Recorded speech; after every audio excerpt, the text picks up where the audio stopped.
দেখো গাইস, চলে এসেছি আইটিআর প্যান্ডেল দেখতে। আর আমরা লাইনে দাঁড়িয়ে পড়েছি। আর দেখো এখানে প্রচুর ভিড়। দেখো তোমাদের দেখাচ্ছি, দেখো লাইন, কত লোক এখন আমাদের পিছনে। এখন আস্তে আস্তে যাচ্ছি। প্যান্ডেলটা দেখো খুব সুন্দর হয়েছে। দেখো এই পিছনে রয়েছে আমার বর, সোনামা। এখন আস্তে আস্তে যাচ্ছি, ভিতরের দিকে প্রবেশ করব। আর এত ভিড়ের মধ্যে বাচ্চাদের নিয়ে সত্যি খুব কষ্ট হয়। তো এখন অনেকটাই সামনে চলে এসেছি, যাব। আর মেকআপগুলো দেখো, গরমের মধ্যে সব উঠে গেছে।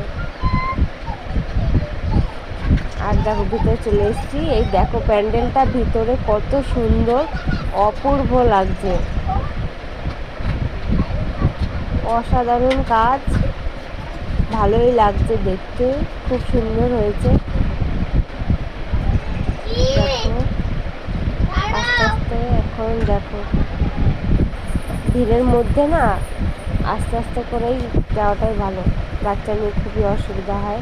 আর যা ঠেলাঠেলি হচ্ছে কি বলবো, আর সবার হাতেই ফোন, সবাই ভিডিও করতে ব্যস্ত।